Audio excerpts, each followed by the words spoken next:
the way he begins that talk is he says, the family has grown.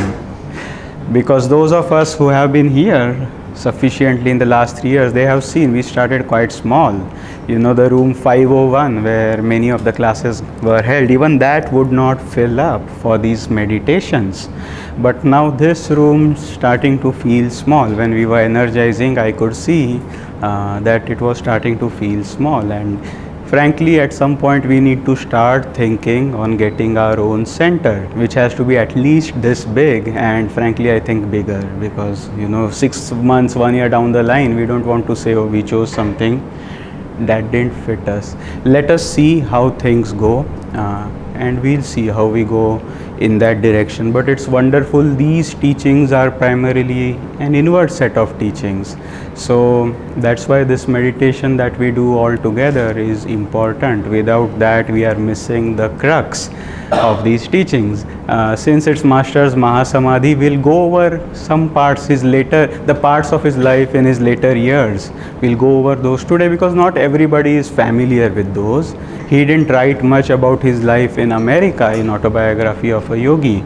So it's good, the book The New Path, which I'm going to refer slightly, but that's where a lot of information comes from, because Swamiji wrote about his life with Master. We all know that in 1920 he went to America as a youth of 27, almost my age, so to speak, alone, not knowing how things would work there. Who would fend him? Would people accepting him? Where would he stay? How would he find money? Sort of similar to the situation we are in when we want to get our own center, you see. But that didn't dissuade him, see. He knew that he would be taken care of. And sure enough, here's a Swami, has no personal money. There was a huge blockade of all ships because it was World War I just ending. But he got a first class berth, B-E-R-T-H, not birth.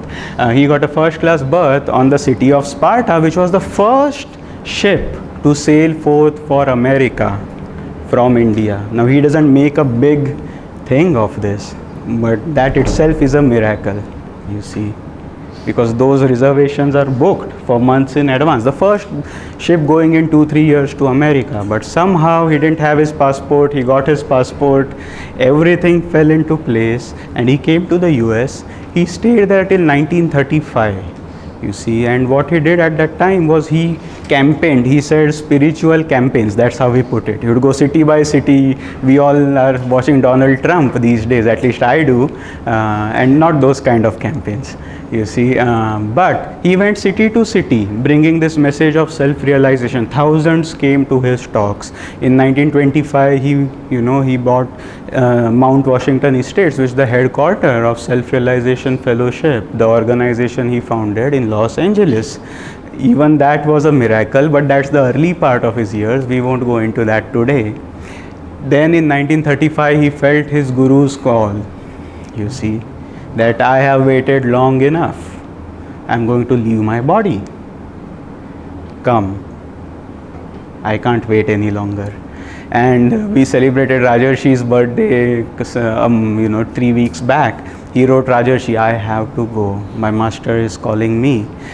And Rajarshi arranged for a first class travel trip to India. He went to Britain on the way, he went to Germany on the way, Israel I think he went, and then he came to India. There he met his guru, and sure enough, in fact when he wrote to Rajarshi, he said, my father also, he who financed my trip. That story is also touching for those of you who know. His dad heard somewhat belatedly that his eldest son is going to the US. And of course, now people like monks when they are in other families, you see, but when their own child wants to be a brahmachari, people say, oh, wait a minute. His dad wasn't different. And there his son is saying, now I am going to America. And he said, are you crazy? Who is going to finance your trip? And Yogananda, he said, God, but maybe through you. You see, and he said, no way, I'm never going to give you money to go away from me. And the next day he brought a large check for Yogananda ji. And Yogananda said, no, I won't take this check. You see, you might have been coerced by what I said. And his dad said, no, I was very determined not to give you this check, but God made me give it. He did not let me sleep till I wrote this check out. Take this not from a father, but from a fellow disciple of Lahiri Mahashaya, because you are going there to take the teachings of Kriya Yoga. And so he told Rajarshi, my father who founded this, helped found this work, he is also, in his late 80s, and life is also hanging by a thread. I have to see him also. So he did go to India. He stayed there almost a year, and then his guru took Mahasamadhi there, which is just 2 days after Master's Mahasamadhi. Different years, of course, but March 9th. Unfortunately, we won't be able to speak a lot about him today. But then on his way back from India to America, he also heard news that his father passed on, you see. So that trip helped him meet both his physical father and his spiritual father. And then he came back to America. We all know that as a child, Yogananda used to have 3 dreams. He would have these visions, not dreams, of 3 institutions. One on a plain, one on a mountain top, and one by the ocean. So the one on the plain was the Ranchi school that he founded. One on the mountain top was Mount Washington, the headquarters of Self-Realization Fellowship in Los Angeles. And unknown to him, while he was away, Rajarshi and others had in surprise bought a place in Encinitas, which is near the ocean, and created an entire hermitage. So that when he came, it was a surprise. You see, all the 3 dream creations had been fulfilled. And once he came to US, he felt, even though the organization, he didn't know how it would work financially or not. Of course, Rajarshi being there gave him that capability to focus on the deeper teachings. He withdrew from campaigning.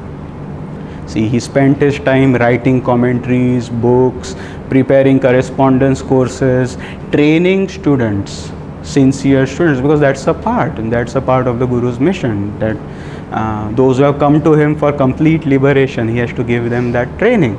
And so he stayed in Encinitas most of the time, writing his books, and then he got another place in 29 Palms, which is far away in the desert. And in that seclusion, Swamiji writes in his books, he wrote the Gita commentaries. And he had said often, I am living on borrowed time. My time is actually already over, but these works have to be finished. As soon as these commentaries are done, I'll be gone.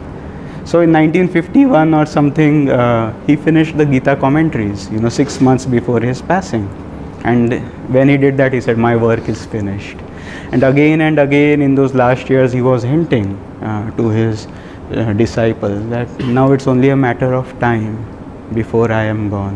In 1947, he had a vision. When he was in Samadhi, he said, Divine Mother told me that in the beginning I sent you a few bad ones, but now I'm sending you angels. He who smites them, I will smite. So, when the great ones come, they bring true devotees from past at the beginning of their mission to help sustain the mission, and also at their end, because after their passing, somebody has to take these teachings on. Swamiji was one of those. He came 6 months after that vision. But where a devotee of God is, there is devotees come. You see, that's what's there in the dedication. Swamiji said, well, there are so many devotees of God, they haven't been so pampered. But no, Master said, where God is, there is devotees. In those last days, he was very open, because all those koshas which they pull on themselves, those shades of division, they were opening up. And those who saw Swamiji in his last years, he was very different from how he was as a man of 40s and 50s when he was getting Ananda started. And so in Yogananda's case also, those things were opening up. He was very clear that he had achieved liberation. He never said, I am God. But one day Swamiji had this experience where he felt he was going to be possessed. A disembodied spirit was going to possess it. And so he tried to stay in his body as much as he could, but when things got a bit heated, he felt he might lose. He just fought too much. And that experience immediately stopped. So next day he went to Master and said, Sir, was it a true experience? And Yogananda said, yes, sometimes these things might happen on the spiritual path. But after that, Yogananda ji started asking him fine points about the experience he had. Okay, what did the room look like? What did you see? What did you hear? And now Swamiji was thinking, he helped me get out of this. When I was in the dream, he must know this already, and he is in Samadhi. He is supposed to know everything already. So he asked Master, but sir, weren't you there already? And Yogananda ji didn't even bother to explain anything. His response was, when you are one with God, you are God. Go. He didn't even think about explaining it. Yes, in his cosmic self, he was saying, he was one with God. I and my Father are one. That's what Jesus said. They'd say, I am God. But he was saying, you are one with God, you are God. That was his state of consciousness. But he didn't forget his humanness. He was very happy, very smiling, and he was with people still till his last years. In 1950s, they got a place, Lake Shrine, which is a very beautiful place. I haven't been there. Some of you have. It's in Pacific Palisades, again in California. The way he got that property is also a very interesting story. This fellow who owned this place wanted to give this place away to a spiritual organization, and he was wondering, who do I give it away to? And something like, now I don't remember the whole story, but in his dream, he felt guided to give it to Paramhansa Yogananda, or self-realization fellowship, whatever the thought that came to him, and he didn't even know such a thing existed. By the way, I've had devotees who have come to me and said that is how they came to this path, that they had a vision of Master first without knowing who he was, and then later they found out, oh, this is a real man. But anyway, so he looked up there was no internet, so the telephone directory to see if Yogananda ji or self-realization fellowship really existed. And when he found it there, he called up that number and said, I need to speak to the head of the organization. And Yogananda ji did take up the phone. So when are you giving me your property? How was the dream? And that's what happened. He gave them the property. He donated it.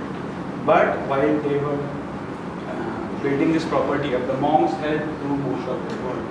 Digging up places, planting trees, landscaping, beautification, construction. Swamiji writes about a lot of activities. So they had to get up at 3 a.m. in the morning and work till maybe 12 in the night. A very hard work. And some people were not really wanting to do that. One person, Devi Mukherjee, was a young student from India who was staying with Master. I don't know why or how. But he stayed for a long enough time. Swamiji mentions him in his book. And he was hoping not to have to get up at 3 a.m. and go plant these trees. So, Master, but he was saying, you go, and then to Devi he said, okay, you also go tomorrow 3 a.m. start planting those trees. But now he wanted to make some excuse of it. And so he says, sir, what do I tell the school? He was also going to school and he's supposed to be there present doing the homework. So what do I tell the school? And Yogananda ji looked at him and said, tell them you are sick. And all the monks, they said, oh, Master told him to lie. I mean, how can this happen? And then Yogananda ji got that thought and he smiled. Sick of the world. He never lost his sense of humor. So there was no lie there, but you can tell afterwards. So anyway, then in the last final years of his life, he got this invitation to speak at the banquet of Vinay Arsen, who was the ambassador of independent India, first or maybe second ambassador. And so he went to the Biltmore Hotel where he stayed. To some devotees he said, it's only a matter of hours. But there at the banquet he was a chief guest and he gave the talk at the end. The chief guest gives a talk, so he gave a talk. And it's very interesting because there are many versions of this floating on the internet. But Yogananda ji had prophesied 3 things. He said, I would die in a good song, not in a sick bed. Then he also said, when I die speaking of my India and my America. And then he said, when I die of a heart attack, because that's the easiest way to do it. And on that day, Swamiji said all all three predictions were fulfilled. Because he stood up, he gave his talk on the bringing East and West together, and then he ended with the poem My India. He has written a poem My India, and the last line there is where Ganges, caves, woodmen all have sought God. I am hallowed, my body touched that salt. And Swamiji said that last word salt became a long drawn word, and he left his body. So, just like that. And many people, of course, the coroner's reply was he died of a heart attack. And now, how do you know? Did he enter Mahasamadhi at will, or did he just get a heart attack randomly and die? What's the probability, since I think mathematically also, that he gets a heart attack exactly on the last word of that poem? So that poem is like 150 words long if you go and search in this person. But exactly on that last word, as soon as he had uttered that, and then his body was incorrupt. It was kept without burial for 25 days because they were expecting some devotees from India to come.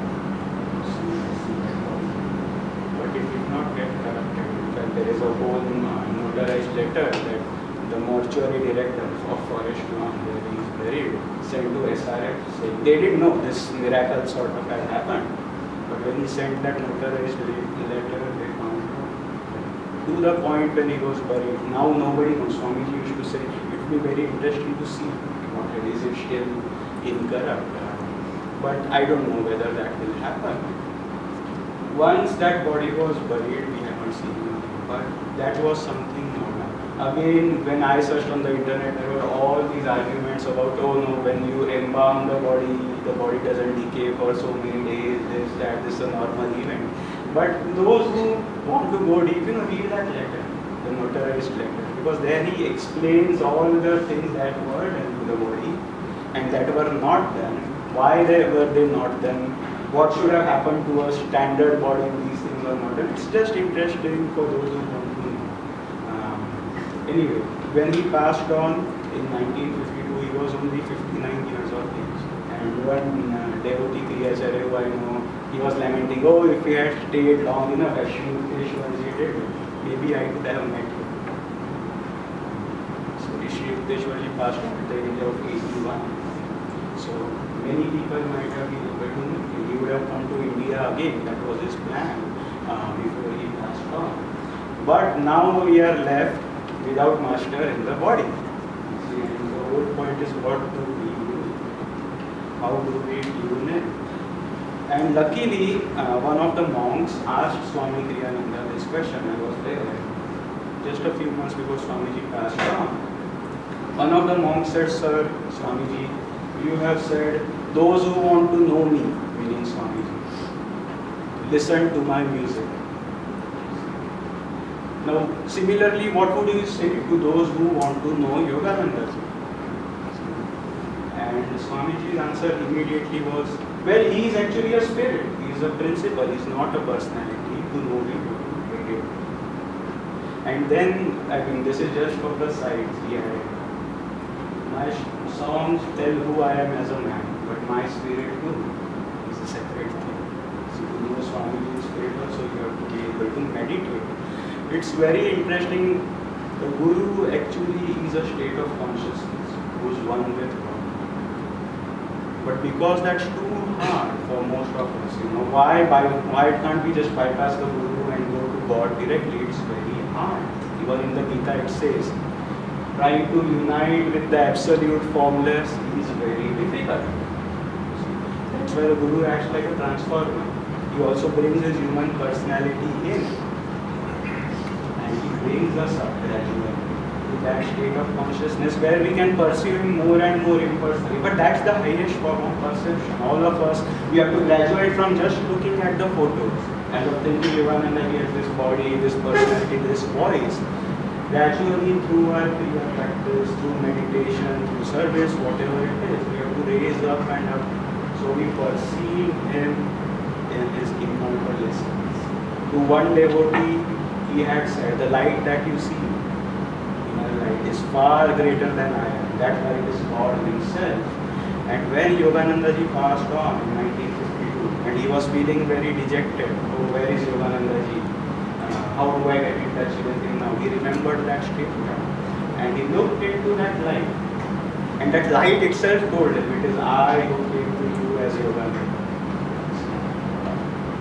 In their own core essence, once you are one with God, you are God. There is no difference. But as one devotee once asked Master, Sir, is God personal or impersonal? And Yogananda ji wrote that handwritten reply is there in Ananda Sangha's book, although you can find it. He said, he is both. He is the whole ocean, but he has also become the wave. So yes, he is aware of the whole cosmos floats as an iceberg in his mental space, but he has also become all these individuals, so he can be very personal. Right? And the Guru takes us from the personal to the impersonal as we keep meditating deeper and deeper. Now on that front, I wanted to emphasize, because this is the Mahasamadhi time, I wanted to emphasize those two things Yogananda ji taught for those who want to go all the way. Deeper, there is no end.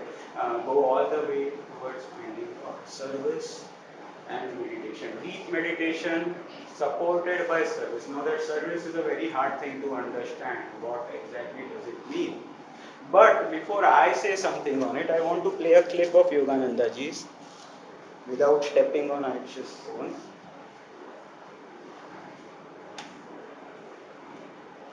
Power on. Your device is connected.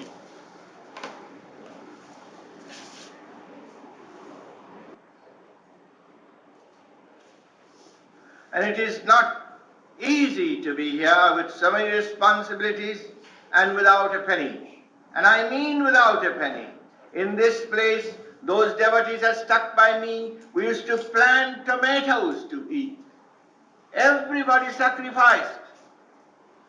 But in India, the gurus sit quiet and they build a temple over him, bring him food and everything. But in America, the guru has to provide for the disciples first. And I didn't need marriage. As I told you, I came liberated. I thought of everybody that was going to marry, how will they pay their mortgages and how will they support themselves. But I see how many mortgages have I paid, that there is no end. Every self-realization, church is without any debt. You build a church yourself, and that one who will try to do, God loves him more because not only he meditates, but he works for him in the world. The thing is, as husbands, true husbands do for their wives and take all the trouble to earn money, when a spiritual man does that for God, then God loves him. It is only not lip service, lip prayer that moves my Father. But he who spends and gives everything away, I have a little box, that's all. And it is never empty by the grace of God. That demonstration has come in my life because I lived for him. Because my one eye was not on money. The whole two eyes and omnipresent my eyes were on God alone. God alone supported me. Congregation did not support me. It is God's power that worked. When I needed something, it was there. So, see, there Yogananda ji is saying something very important about what service means. Service is more an attitude rather than specific acts. But that attitude of giving everything to God, keeping nothing in reserve, that does not mean you empty your pockets and your accounts, in some organization. No. It's the attitude, it's the consciousness. See, the more we have that consciousness that we want to offer to the Guru, see, all our negatives, yes, we want to be cleaned up, but also all our positives. See, the more we do that, the more we open ourselves to our Guru's consciousness. Self-realization, like I said in that email to some of you, it's not just selfishly meditating and saying, okay, now come to me, Lord, and enlighten me. You offer. You offer. See the yagya, you offer the ghee. You offer the ghee. As you offer, you start getting purified. Everything that holds you back, you start offering. See, that attitude of service has to be there. Without that, it's very hard to penetrate deeper. I mean, what are we talking about? When we say we love our Guru, how much do we love? He doesn't need our love. We have to be true to our word. And just like he says, if the husband just sits there and spouts, I love you, and doesn't work, well, that proves actually that love is not deep enough. You see, because when you love somebody truly, you go out of your way to help that person. And one of the monks actually said he had a dream one day where this man was walking away from him as if he had a very heavy burden on his shoulder. And the monk, of course, in the dream went and tried to see who is this man. And he saw it was Master. So he came with this huge mission. He didn't have to. And where would we be without him? So just as he has live your whole life as an attitude of service. Many people, when we talk about karma yoga, the fruits of action are not supposed to be desired. You are only supposed to love God and all those things. They come to me, and maybe the others, and they ask, okay, does that mean we have no ambitions? I have this test to give. I have an exam to give. Am I supposed to be not going putting my 100% effort? What's the motivation? What's the motivation for continuing in the world? If I am supposed to not enjoy the fruits or not think about the fruits, this, that. And Yogananda ji gave a very nice answer. Be ambitious for God. See, that you are here as an instrument of God. Thou art the song, I am the music, or whatever, the other way around, one of the whispers lines that we read, that he is playing his role through us. And we have to play that role nicely with him. See, bring God in every activity. I want to create this wonderful whatever, clinic, or whatever it might be, this wonderful organization to beautify God's dream. But I'm not going to get mixed up in the dream. But while I am there, while I'm doing this, I better do it right. That's the level of attunement we have to realize. Every activity can be spiritualized. Each and every activity. Bring God into that. Bring the Guru into that. Specifically bring the Guru. Because God is abstract. The Guru is not that abstract. So as you do that, you see that you don't exclude God completely. And that is very important if we want to start going deeper and deeper in this path. Those who hold back, this part I can support, this part I hold. It's fine. But that which is not offered does not get purified. That's the reason I came here. I was in the US. I had a nice future in front of me. No problems at all. I studied in IIT, as most of you know. It opens a lot of paths.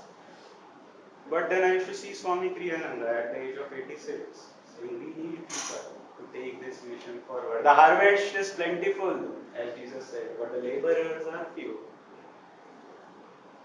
He was saying we need people to build communities, to take this work forward. And at some point I realized, well, if I say I love him, what am I doing here?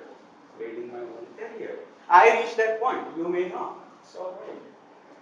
But as Master says, he who gives everything to God becomes self-realized. Everything to God.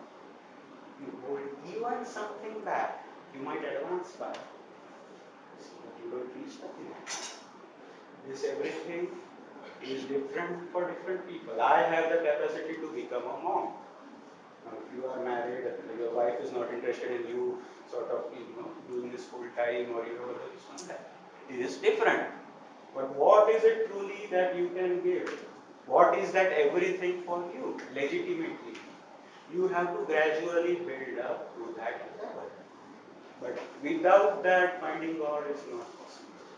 See, everything, as Master said, has to be offered into that great fire, that great yajna. You start getting purified inside out. It's not just meditation. So, apart from that, that attitude of service. There's also the second part, the attitude of meditation. the practice of meditation, I am sorry. Service by itself is just one side of the coin. But the deep practice of meditation is the other side of that. Because we are also trying to perceive our Guru as spirit. As we start practicing Kriya deeply, we start withdrawing from the surface of the body into the spirit. See, and that is where we start glimpsing our true nature. Deep meditation is very important. One without the other does not work. If you just try to meditate for yourself, try it. I have seen so many people who have come and say, I meditate 8 hours a day. Try it. See how long you can go. What results you get. Anyway, and those who think to getting only by service, try that. That does not work either. But as you fuse these two together, you start, as Master said, that plummet when it's dropped into the ocean, it starts going deeper, deeper, deeper, deeper, deeper. And so we start diving deeper, deeper, deeper, deeper, deeper. How many here have read or known about Yogananda's interpretation of the Bhagavad Gita? I just want to see a show of hands. Oh, others don't? Nobody knows about Master's interpretation of the Gita, that the fact that those fighting the war were not characters. How many know that?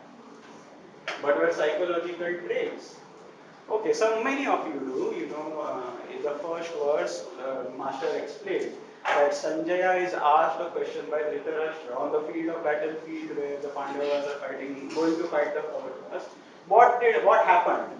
What did they? And Yogananda said that question, why is it in past tense? If the war is about to happen, he would have asked, what will they do or what are they doing? But it's in the past tense to signify that it's not a true war we are talking about. There is no two armies. That's not the crux. Though the true characters, some of them really lived in history, but most of them were created by Vyasa to explain that there is a inner fight in each individual of the good Godward moving tendencies, the Pandava army, and the outward division entangling tendencies of the Kaurava army. Those two. Many of us know that, you see. But one important question arises there which is not put that much attention into. What is the field of battle? What is the field of battle? Where is the battle happening? Inside. Yeah, the spine. That is the field of battle. Master Swamiji again and again mentions in his Gita. Because the Sanskrit version there is Dharmakshetre Kurukshetre. Blah blah blah. Kima Kurvat Sanjaya. That, it's not Kurukshetra. And like I was discussing with Ayush yesterday night, that name itself is so biased. It's not Pandav Kshetra or something. It's named after the Kauravas. See, Kurukshetra, and Master explained, is the surface of the body where the sense tendencies reside. Dharmakshetra, Kurukshetra is the spine. And Dharmakshetra is the brain. When we know the Pandavas represent the 5 chakras, Draupadi represents Kundalini, this, that. Where do they stay? Where do the Pandavas stay? If they are the 5 awakened chakras, they are staying in the spine. The Kundalini stays in the spine. So, if we are not at the spine, we don't have a Pandava army to fight with the Kauravas. As long as we are on the surface of the body, on the Kurukshetra, there is only Kauravas. That's why most of us lose our battle to be good. But once we withdraw to the spine and start climbing it up, we start activating these occult soul soldiers, as Yogananda said. And then actually we have 2 armies trying to fight each other. Not before that. You see, and that's what when Krishna says that Arjuna says to Krishna, take my chariot to the middle of the battlefield where I can see the 2 armies. Swamiji writes in the Gita. This signifies the devotee was withdrawn into the spine and can see these 2 forces arrayed against each other. Now, until we have done that withdrawal, we don't even know the heights. That's why we are so powerless. When temptations come, I want to sleep a lot, I don't want to meditate, all those things. But once we get there, through Kriya Yoga, without Kriya Yoga it's very hard. But Kriya mathematically starts pulling you into the spine. That is Dharmakshetra Kurukshetra. The whole Gita is addressed to that devotee who has withdrawn to the spine. And then from there you go up into the brain, which is Dharmakshetra. You win the battle against the Kauravas by keeping on withdrawing, inward and inward. You don't win it by fighting. That's why Yudhishthira lost when he fought with Who was that guy? Shakuni. Fight, he always lose. If you fight delusion on its own terms, you lose. The way to win is to withdraw. You withdraw, instead of fighting in the enemy's territory, you withdraw. Bring the enemy into more and more equal territories. And as you do that, they get transmuted, they get converted into total species. They start getting annihilated. You start climbing the spine and you reach the top of the head. And in Nirvikalpa Samadhi, the victory is complete. Once it is complete, then you can come back again to the surface of the body. You can come back anywhere and you will take it. But remember, the yogi wins the battle against illusion by withdrawal, not by fighting. You withdraw into the spine, and as you climb up, each of the Pandavas starts activating, each of the generals of the Pandava army starts coming to life and slaying the Kauravas. And then you reach the brain. That is why Kriya is important. Without that, it's all we want to convert theory into practice. So every day, deeply meditating, bringing our consciousness to the spine, bringing our consciousness to the spine. See? And we have a chant, desire my great enemy, with his soldiers surrounded me. Desire Duryodhana, as we know. He is giving me lots of trouble, oh my Lord. But then what does the devotee do? That enemy I will deceive, remaining in the castle of peace, night and day in the joy of my Lord. It doesn't say that enemy I will slay by going out to fight. But that enemy I will deceive, remaining in the castle of peace, which is the spine, night and day in thy joy, because you taste a superior joy, you start transmitting. Anyway, so service and meditation, both are important. Without that, it's very hard to know the true nature of our Guru. You see, we want to know his true nature, his level of consciousness. That is what we are trying to get union with, not with his personality, though it helps. His writings help, his talks help, these discourses might help, but until we get climb up to that state of union, we are lacking something important. And as a closing, comment, I'm going to read what Yogananda ji said to the monks one day before his passing. He met with the monks and he gave them advice on how they should conduct their lives. It doesn't matter whether you are a monk or not. For those who want to find God, here's some advice. Don't waste your time. No one can give you the desire for God. That is something you must cultivate yourselves. Don't sleep a great deal. Sleep is the unconscious way of contacting God. Meditation is a state beyond sleep. Superconsciousness as opposed to subconsciousness. Don't spend too much time joking. I myself like to laugh, but I keep my sense of humor fully under control. When I am serious, nobody can tempt me to laugh. Be happy within, grave, but ever cheerful. Why waste your spiritual perceptions in useless words? When you have filled the bucket of your consciousness with the milk of peace, keep it that way. Don't drive holes in it by joking and idle speech. Don't waste time on distractions, reading all the time and so on. If reading is instructive, of course it is good. But I tell people, if you read 1 hour, write 2 hours, think 3 hours and meditate all the time. No matter how much this organization keeps me busy, I never forgo my tryst with God, daily tryst with God. We all have to remember this, because when we think of these masters, the understanding is, oh, he had all the time to meditate, he didn't do anything else, he did a lot more than any of you. He had a whole organization, as he was telling in that clip, to start and take care of.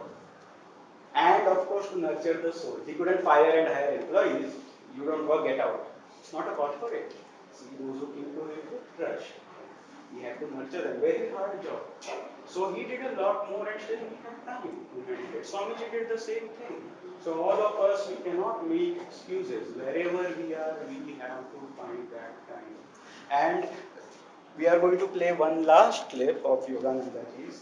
It's a story he tells, and it doesn't have a direct bearing on all the things we discussed, but it's humorous. We don't want long faces. I can see some people all thinking and agree, oh, that's what the spiritual life is about. Well, that's just one part. So,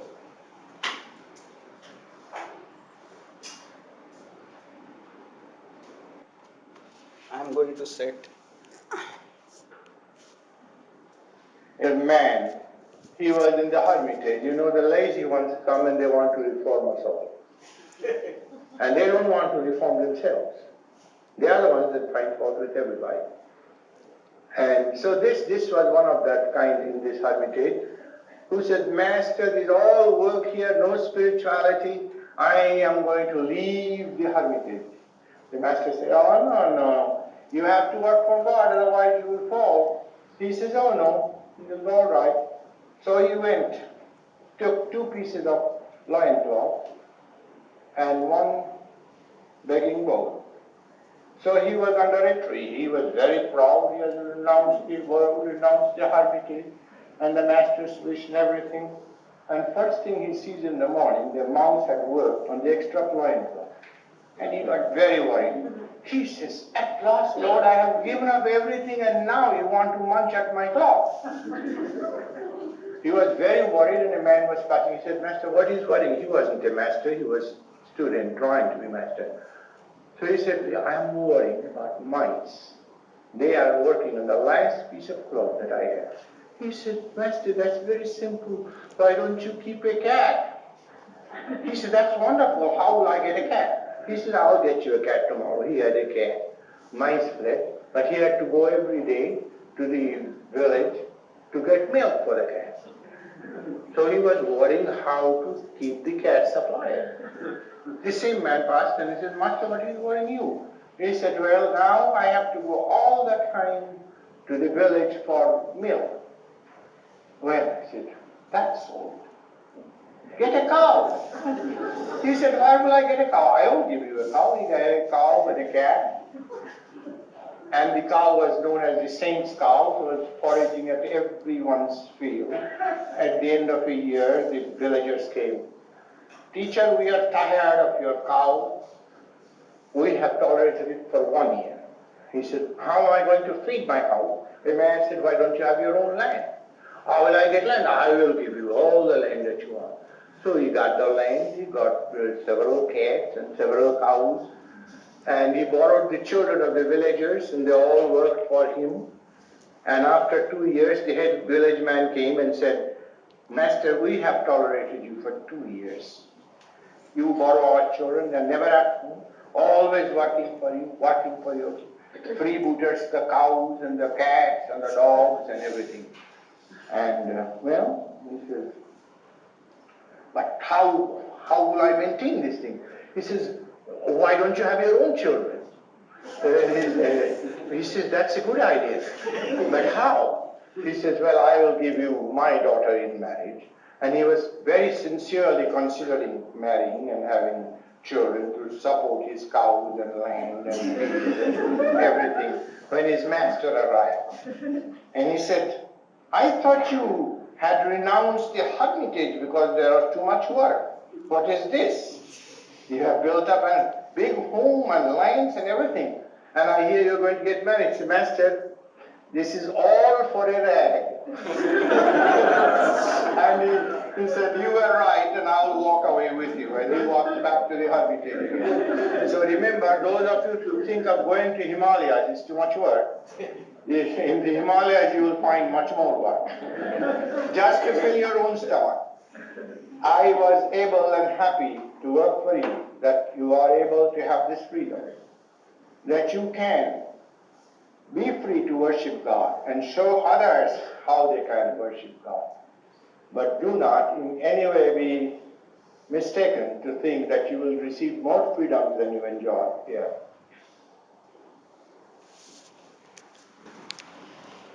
So, see, many think we want to change our circumstances. If something else was better, things might have been easier. Many think, oh, Sagar has such a nice life. He's become a monk. He has no other responsibilities. He can meditate all the day and all those things. But how many monks have I seen who have left, and gone to take other responsibilities? And that's what some monks think. Oh, no, this is a hard life. That's an easier life. Well, it's not like that. We have to fulfill our dharma, bring God where He has brought us, where He has kept us. And it is very hard. Take all the help you can. As we tread this path of self-realization, we see it's little bit more than just meditating every day. Because the results don't come that way. The results don't come that way. It's very hard to keep developing our intuition on our own. Very, very hard. You always need the help of the Guru, yes, but of other fellows who are practicing these teachings also. So there's so many ways to do wrong. So take all the help and give all the help also. What does it mean when you just take? I don't care. When my life is all set, I'm more worried about you. And the help is all different. Different people help differently. But the attitude of wanting to help, to and then increasing it to his best capacity, that is what we are doing. So remember these two things, that we want to, yes, love the master in his personality and all, but gradually we want to change, transform that love to feeling his consciousness in meditation. And it is hard. The last story that I have, because it's a good one, and I had heard this somewhere on the TV, so maybe it's not true, but serves the purpose. So Adi Shankara was sitting with his students, and he was telling everybody that this whole world is a dream. You see, there is no reality to this world. I am a dream, it's all one, God is one, you are a dream of God, and everybody is a dream of God. And all the students were saying, yes, yes, we understand you perfectly, master. When suddenly somebody shouted, a mad elephant is running towards you, get out of the way. But the students were, everything is a dream, they were sitting and just peacefully listening. But Adi Shankara was the first, gathered all his books and ran out of the way, saying, you fools, get out of the way, what are you doing? And yes, when the way, the elephant ran through, he came back as if nothing had happened, arranged his books and started his discourse. Everything is a dream, like I was telling you. This, that. And everybody was listening, but one guy was stupefied and he said, sir, wait a minute. If everything was a dream, why did you run? Then that elephant charged towards us. He said, you fool, even the running was a dream. So there is always deeper and deeper that one has to understand. He was saying, even in a dream, you have to dream right. Your dream role has to be played right and responsibly. So there is always the attunement that keeps going. As one deepens, they might find more and more things in this story that help us understand. And that's why it's necessary to attune ourselves to the consciousness of a Guru.